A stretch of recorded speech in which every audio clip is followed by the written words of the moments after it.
सहरसा के तमाम आदरणीय बुजुर्गों का, हमारी माताओं बहनों का, किसान मजदूर भाइयों का, दुकानदार साथियों का, नौकरी करने वाले, ठेला रिक्शा चलाने वाले, टोटो चलाने वाले, टेम्पू चलाने वाले, ऑटो चलाने वाले, अपने खून पसीने की कमाई से अपने परिवार का भरण पोषण करने वाले, आप तमाम मेहनत का सावाम का क्रांतिकारी इस्तकबाल करता हूं, आपका हार्दिक अभिनंदन करता हूं।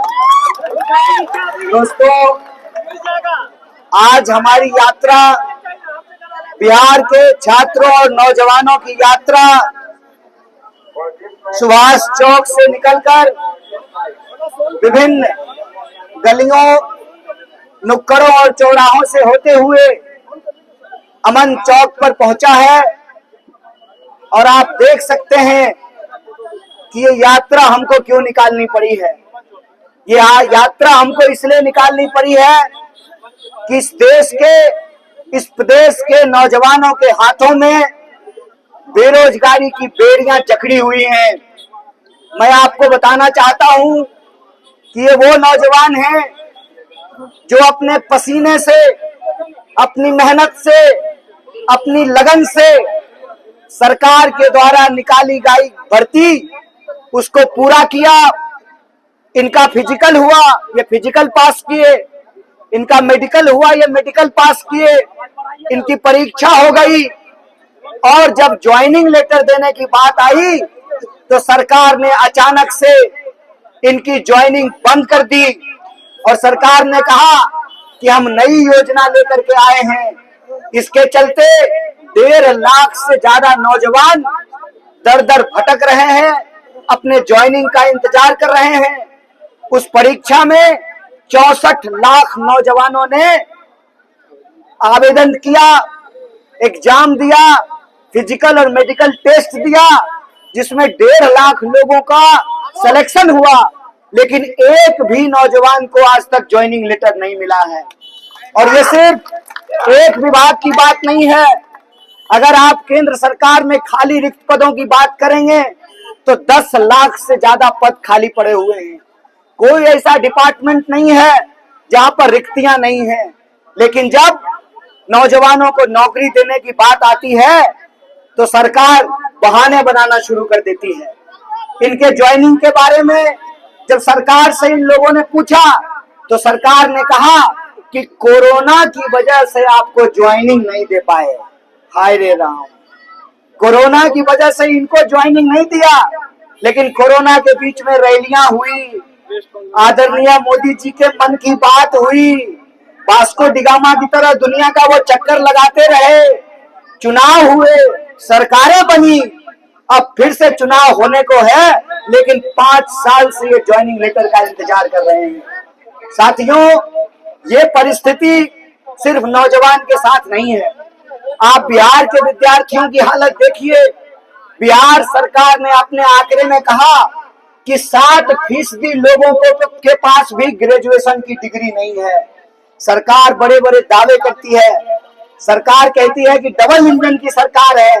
ये डबल इंजन की सरकार नहीं है, ये लोगों को बेवकूफ बनाने का कारोबार है।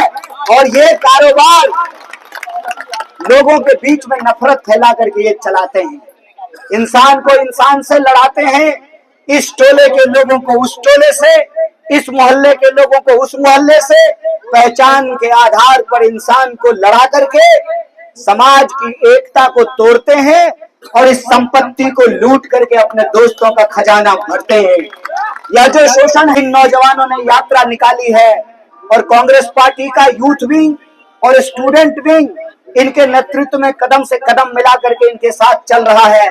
और हम नारा लगा रहे हैं कि आपको पलायन रोकनी पड़ेगी और बिहार के नौजवानों को रोजगार देना पड़ेगा, पेंडिंग भर्ती लागू करनी पड़ेगी। यह सवाल हम उठा रहे हैं। आज एक पत्रकार ने कहा कि आप पलायन कैसे रोकेंगे। अरे भैया, रॉकेट साइंस है क्या? पलायन जिस वजह से होता है उस वजह को खत्म कर दीजिए, पलायन अपने आप रुक जाएगा। पलायन होता क्यों है?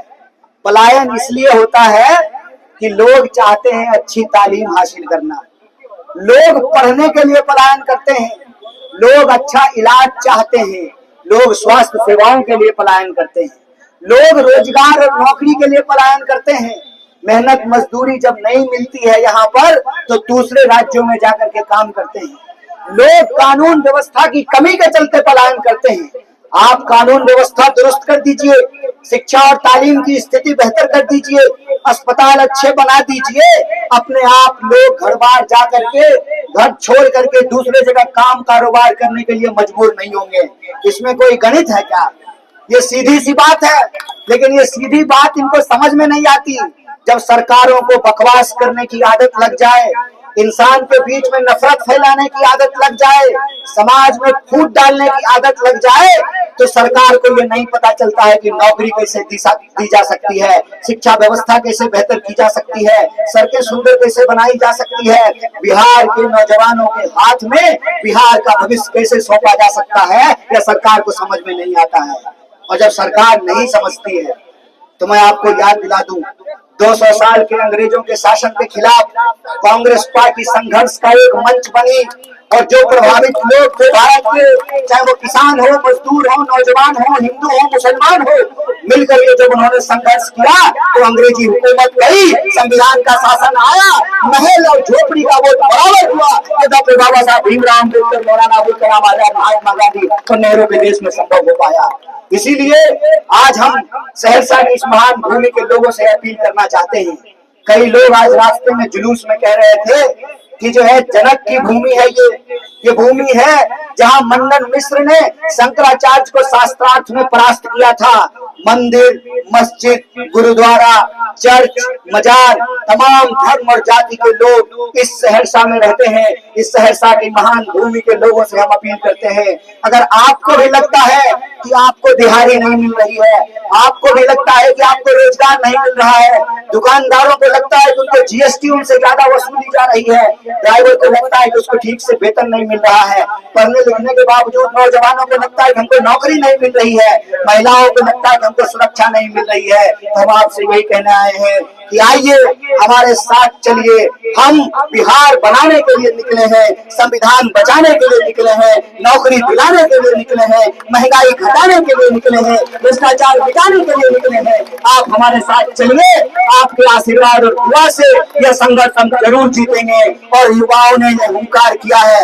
आज ये नौजवान एक नारा लगा रहे थे, ये कह रहे थे, ये नौजवान आज कह रहे थे कि जिस ओर जवानी चलती है उस ओर जमाना चलता है। नौजवानों ने ठान लिया है कि लड़ाई हम जरूर जीतेंगे। आज 11वें दिन चंपारण से चल करके सहरसा की महान भूमि में यह यात्रा पहुंची है। यह यात्रा अनवरत बढ़ती रहेगी जब तक नौजवानों को रोजगार नहीं मिलता है, पलायन नहीं रुकती है, यह संघर्ष हम जारी रखेंगे। इसी आशा और विश्वास के साथ कि सहरसा के लोगों ने जो प्रेम दिया, जो मोहब्बत दी, जो आशीर्वाद दिया, सहयोग दिया, समर्थन दिया, उसके लिए हम नौजवानों की तरफ से और यात्रा की तरफ से आपका बहुत बहुत धन्यवाद करते हैं। और यह अपील करते हैं कि जो लोग बोल सकते हैं वो बोलिए, जो लिख सकते हैं वो लिखिए, जो आवाज उठा सकते हैं आवाज उठाइए। और कुछ नहीं होता है तो सोशल मीडिया पे शोषण के खिलाफ अपनी एकता को प्रदर्शित कीजिए, नफरत को हराइए और मोहब्बत को जिताइए, बेकारी को हराइए, रोजगार को जिताइए। और बिहार का भविष्य तभी बेहतर होगा जब हम बिहार का वर्तमान सुंदर करेंगे। सुंदर बिहार बनाने के लिए, सुंदर भविष्य बनाने के लिए वर्तमान में हमको संघर्ष करना पड़ेगा। और हमको पूरा भरोसा है कि संघर्ष में जीत सत्य की होगी, जीत मोहब्बत की होगी। यही आशा और विश्वास के साथ आप तमाम लोगों का हम शुक्रिया अदा करते हैं, बहुत बहुत धन्यवाद कहते हैं। शुक्रिया। इनकलाब जिंदाबाद। जय हिंद, जय बिहार। जिंदाबाद।